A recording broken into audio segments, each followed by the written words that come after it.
Hello friends, मैं हूं रविचंद्रा और आज हम बात करेंगे द्विविभाजक बिंदु मॉडल या पीडी कन्वर्स का ब्रेकिंग पॉइंट थ्योरी इसमें बोलते हैं फ्रेंड्स। अगर इसको इंग्लिश में देखें, ब्रेकिंग पॉइंट ही आता है अधिकतर लिख करके, ठीक है। हिंदी में भी आ सकता है।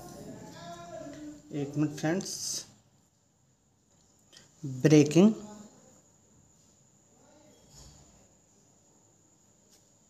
पॉइंट थ्योरी पूछा जाएगा। एक मिनट फ्रेंड्स, पूछा जाएगा ब्रेकिंग पॉइंट थ्योरी किसके द्वारा प्रतिपादित की गई थी। तो फ्रेंड्स, पीडी कन्वर्स के द्वारा 1949 में प्रतिपादित की गई थी। सबसे पहला क्वेश्चन पूछा जाएगा फ्रेंड्स, ब्रेकिंग पॉइंट थ्योरी किसके द्वारा दी गई थी। तो ये फ्रेंड्स पीडी कन्वर्स के द्वारा दी गई थी। पूछा जाएगा ब्रेकिंग पॉइंट थ्योरी द्विविभाजक बिंदु मॉडल पीडी कन्वर्स के द्वारा कब प्रतिपादित किया गया। तो 1949 में, क्योंकि जैसे अभी पीछे 2020 वाले में पूछा गया था कि प्राइमेट सिटी की अवधारणा कब प्रतिपादित की गई थी। तो फ्रेंड्स 1939 में प्राइमेट सिटी, तो इस तरह से पूछा गया है 1939 में। तो शायद ये भी पूछा जा सकता है कि जो ब्रेकिंग पॉइंट थ्योरी है पीडी कन्वर्स की, एक कब प्रतिपादित की गई थी। तो 1949 में।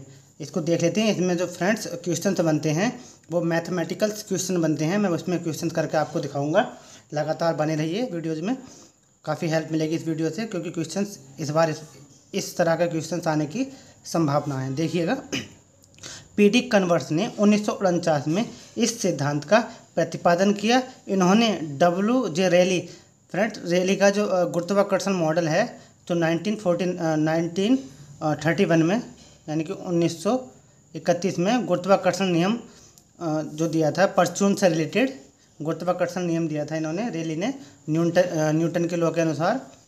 तो रेली के सिद्धांत में संशोधन करते हुए बताया, यानी कि इन्होंने पीडी कन्वर्स ने रेली के जो मॉडल था उसमें संशोधन किया, यानी करेक्शन किया, इम्प्रूवमेंट किया, और बताया कि यदि एक ही मध्य स्थल क्षेत्र से, यानी कोई एक मध्य स्थल क्षेत्र है, ए से दो नगर की जनसंख्या वस्तु एवं सेवा प्राप्त करेगी, तो उन दोनों नगर के प्रभाव क्षेत्र का अतिक्रमण हो जाएगा। फ्रेंड्स, कहने का मतलब यह है, मान लीजिए कोई P1 और P2 दो जो हैं नगर के केंद्र हैं, और मान लीजिए एक चीज़, पहले यहाँ कोई भी अतिक्रमण केंद्र नहीं था। पहले एक जो क्षेत्र ये था, एक केंद्र ये था, यानी एक शहर ये था, एक शहर ये था।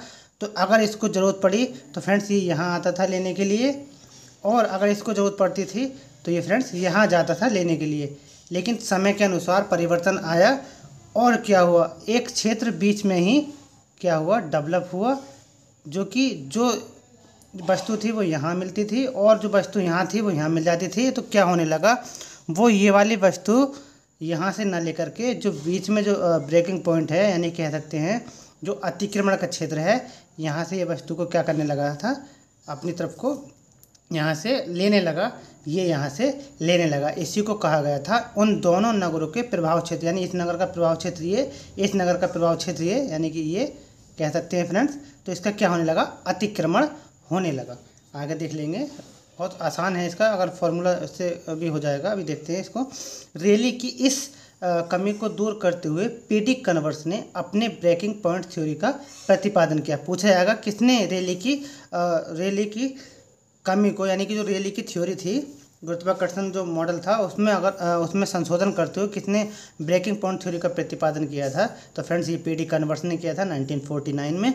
इस सिद्धांत के अनुसार किन्हीं दो नगरों के मध्य एक द्विविभाजक बिंदु, यानी कि ब्रेकिंग पॉइंट होता है, जैसे मैंने ऊपर भी बताया था कि ब्रेकिंग पॉइंट होता है जहां तक किसी एक नगर का प्रभाव रहता है। जैसे अभी मैंने ऊपर बताया था, उसके बीच में क्षेत्र रहता है, उसका प्रभाव रहता है, तथा उसके बाद दूसरे नगर का प्रभाव क्षेत्र शुरू हो जाता है। यानी कि जो दूसरा नगर है उसका प्रभाव क्षेत्र क्या हो जाता है, यानी मान लीजिए कोई फ्रेंड्स ये एक क्षेत्र है, ये एक क्षेत्र है, तो इसका प्रभाव यहाँ तक हो जाएगा फ्रेंड्स, और इसका प्रभाव यहाँ तक हो जाएगा। कहने का मतलब ये है, इसका प्रभाव यहाँ तक हो जाएगा और इसका जो प्रभाव है यहाँ तक हो जाएगा। यही बताने का इन्होंने प्रयास किया था। उसके बाद दूसरे नगर का प्रभाव क्षेत्र शुरू हो जाता है। इसको निम्न सूत्र के द्वारा प्रतिपादित किया। यहाँ से फ्रेंड्स जो क्वेश्चन आता है वो ये क्वेश्चन पूछा जाता है। देख लीजिएगा, काफ़ी सिंपल है, बस इसको इसमें रखना होगा। मैं क्वेश्चन करके दिखाऊंगा, आसान हो जाएगा जब क्वेश्चन आप समझ लेंगे तो। D1 एक नगर से द्विविभाजक बिंदु की दूरी है, D2 दूसरे नगर से द्विविभाजक बिंदु की दूरी है। ये इसका फॉर्मूला है friends, D1 D/1 plus P2/P1। यहाँ फ्रेंड्स P2 कर सकते हैं या हम DV/DAV कर सकते हैं, कोई दिक्कत नहीं है। अपना मान रखना होता है, बस कुछ नहीं करना होता है। जो ऊपर वाली वैल्यू होती है और P2 दूसरी वाली वैल्यू लेनी होती है, और जो बात की पहली वाली वैल्यू होती है वो अपॉन में यानी बटे में लेनी होती है। इसको देखेंगे प्रश्न के अनुसार, काफ़ी सिंपल है, आप आराम से समझ जाएंगे जब मैं थ्योरी जब उसका चित्र बना के बताऊँगा तो। D2 दूसरे नगर से द्विविभाजक बिंदु की दूरी, इसमें भी बताता हूँ चित्र के अनुसार। D1/1 plus P1/P2। D2 निकालेंगे तो इसका उल्टा हो जाएगा, अपोजिट।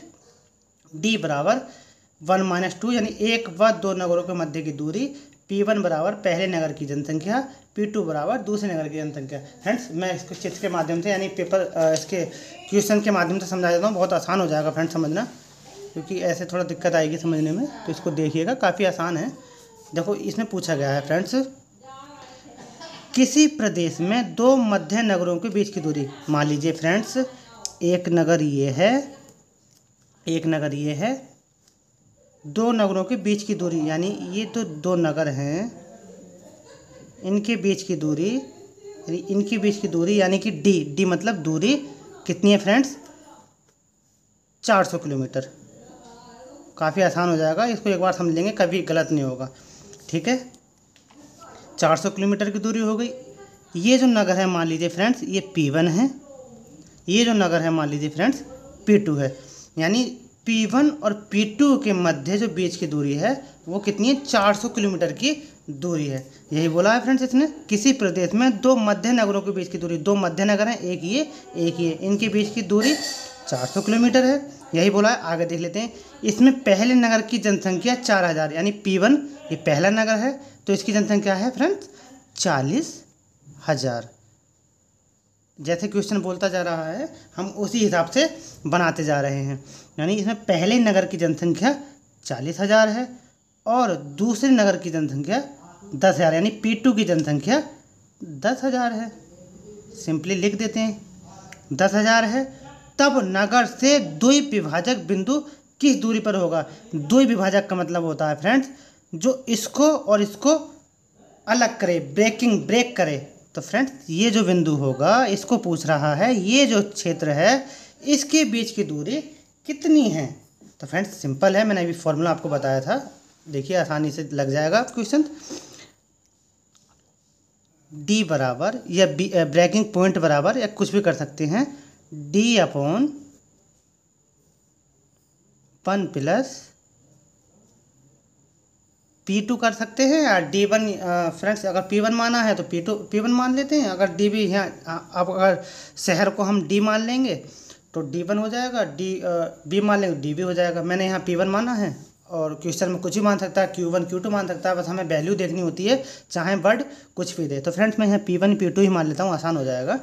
तो यहाँ करेंगे फ्रेंड्स, अगर हमें D1 निकालना है फ्रेंड्स D1, तब क्या करेंगे 1 यानी कि क्या करेंगे फ्रेंड्स, जब हमको D1 निकालना होता है तो हम करते हैं फ्रेंड्स P2/P1, ये इसका सूत्र होता है फ्रेंड्स, काफ़ी सिंपल है। अब इसमें क्या करेंगे, हम इन मान को रख देंगे। ये सूत्र होता है D1/1 प्लस के रूट में P2/P1। अब आसानी से हम क्या करेंगे, इस वैल्यू को पुट करेंगे। देखिए फ्रेंड्स यहाँ D बराबर कितना है फ्रेंड्स, देखिए आप आसानी समझ आएगा, 400 किलोमीटर है। D बराबर कितना, 400 किलोमीटर है, तो हम आसानी से 400 रख सकते हैं। ओके, अब हम बटा करेंगे, बटे में क्या करेंगे फ्रेंड्स, ये 1 प्लस है, ऐसे ही लिख देंगे 1 प्लस। अब P2 की वैल्यू कितनी है फ्रेंड्स, P1 की वैल्यू 40,000 है, P2 की वैल्यू 10,000 है। तो पहले क्या करेंगे, P2 की वैल्यू रखेंगे, P2 की वैल्यू रखी हमने 10,000, सिंपल। अब क्या करेंगे, अपॉन है, ये अपॉन है। अब P1 है तो P1 की वैल्यू फ्रेंड्स कितनी है, 40,000, तो 40,000 रखेंगे, वेरी इजी। अब क्या करेंगे फ्रेंड्स, इसको समझिएगा, बस इसको सॉल्व करना होगा, आसानी से आंसर निकल जाएगा। अब हम करेंगे, ये कितना 400, तो हम 400 को एज इट इज़ लिख देंगे, लिखा 1 प्लस, अब हम क्या करेंगे फ्रेंड्स, 1 2 3 4, 1 2 3 4, 4 से 4 जीरो कैंसिल, बचा कितना 1/4। सिंपल है फ्रेंड्स। आगे देखिए अब क्या करेंगे हम, ये 400 हैं, मैं चाहूँ तो शॉर्ट में कर सकता हूँ, लेकिन ऐसे भी हैं बहुत से कैलकुलेशन नहीं हो पाती, इसलिए मैं बिल्कुल बारीकी से करता जा रहा हूँ जिससे थोड़ा आसान हो जाए। 1 प्लस, अब मान लीजिए फ्रेंड्स 1/4 है फ्रेंड्स, ये 1/4 है, इस सॉरी मान लीजिए फ्रेंड्स 400 है, गर्मी बहुत है, 400 है। अब मान लीजिए फ्रेंड्स ये 1 प्लस है, अगर हम इस रूट में से 1/4 को बाहर निकालें तो फ्रेंड्स हमें पता है अगर रूट में कोई भी वैल्यू होती है तो वो इसकी आधी आ जाती है। अगर हम 1/4 का आधा निकालें फ्रेंड्स तो आपको पता है 1/2 हो जाएगा, यानी कोई वैल्यू अगर 4 है उसको बाहर निकालेंगे तो इसकी 2 निकलेगी बाहर। रूट में यही होता है फ्रेंड्स, सबको पता है। तो हम इसको 1/4 को अगर हम रूट से बाहर निकालें, मैंने रूट से बाहर निकाला तो 1/2 हो गया। अब क्या करेंगे फ्रेंड्स, 400 फिर ऐसे लिखेंगे ऊपर। अब क्या करते हैं, हम इसकी भिन्न बनाते हैं, 2 एकन 2, 2 और 1 3, 3/2। समझ आया फ्रेंड्स।